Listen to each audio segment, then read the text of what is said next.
This recipe is so good, you're never going to buy English muffins at the store again. Let me show you how.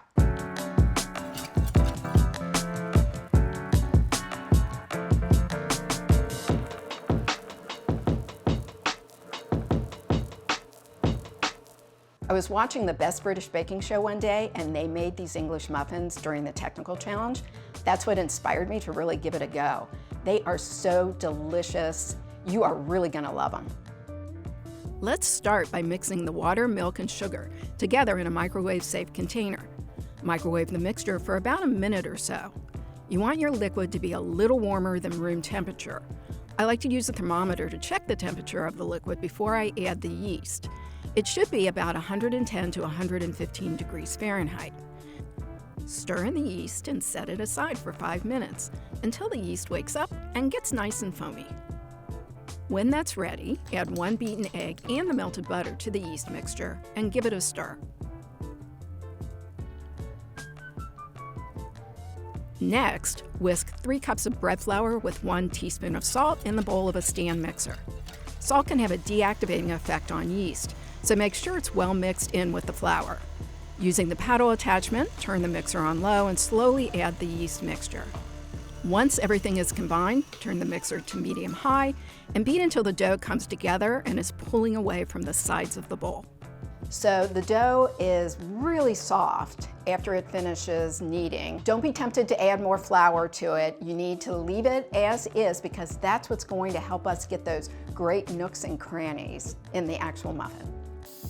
Spray a bowl with cooking spray and scrape the muffin dough into the bowl. Cover the bowl with plastic wrap and put the dough aside to rise for about 1 to 2 hours. So you definitely want to wait until your dough has risen at least double in size, and that is really going to help your muffins be kind of fluffy and delicious and really make them more flavorful. While we are waiting for the dough to rise, we can get the baking sheet ready by sprinkling some cornmeal over a parchment-lined baking sheet. And I'm going to put that aside until I need it. Now that the dough has risen, I'm going to generously flour my work surface. You can see the dough is really soft, and without the flour, it would be pretty tricky for me to form the muffins. That is also the reason I like to use muffin rings to help them keep a nice round shape. Speaking of muffin rings, if I had been totally on my game today, I would have sprayed these with cooking spray and dusted the cornmeal on when I prepared my baking sheet. But that's okay. We can do it now, and only the 2 of us are the wiser. It's definitely a messy process, but what's the point of using the muffin rings to make them nice and pretty if you can't get them out of the rings? I like to use a scale to measure out the dough, but you can certainly be more of a free spirit and wing it. Forming the dough is easy. You just pull the dough down towards the center and give it a little pinch while smoothing and going all the way around the dough until you have a small, smooth, perfectly round ball of dough. This recipe makes 12 English muffins, so 1 down, 11 to go. Once you've formed all 12 muffins, dust the top of each one with a little more cornmeal and gently pat each one of these babies down to fill the ring. The cornmeal helps not only with the stickiness of the dough, but also helps to keep the dough from spreading.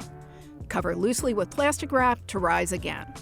Or, if you're feeling really organized, you can form the muffins and put them in the refrigerator to bake off in the morning.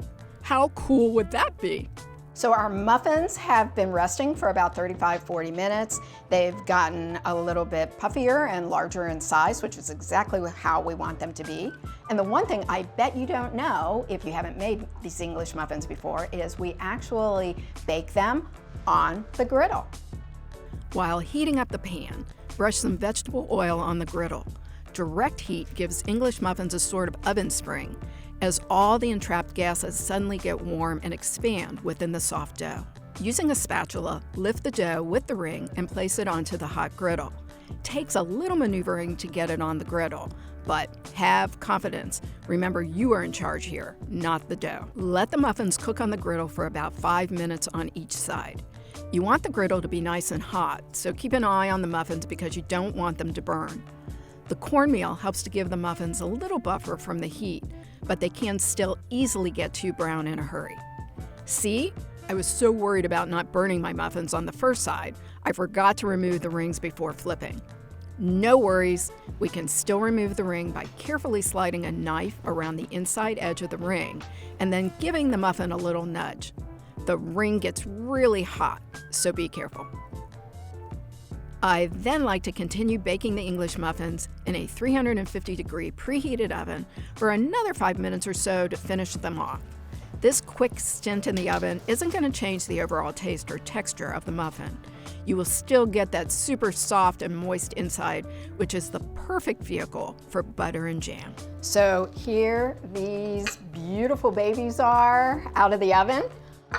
I'm gonna break it open, and you know that you're supposed to fork it open versus taking a knife to do that. So we'll do it the official way here and break this muffin open. All right, here we go. Oh yeah, look at the inside of this, you guys. It is beautiful. Let me put a little butter. Now, you know, if these had been cooled off for a little while longer and you wanted to toast them, hey, that's awesome too.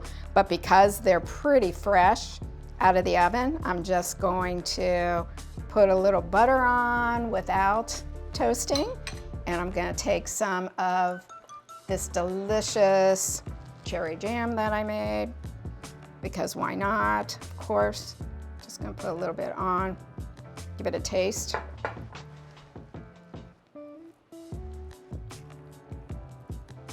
These are the most delicious English muffins you are ever going to try. You will never buy them from the store again, I guarantee it. So if you liked what you saw, give me a like and subscribe, and I'll see you next time.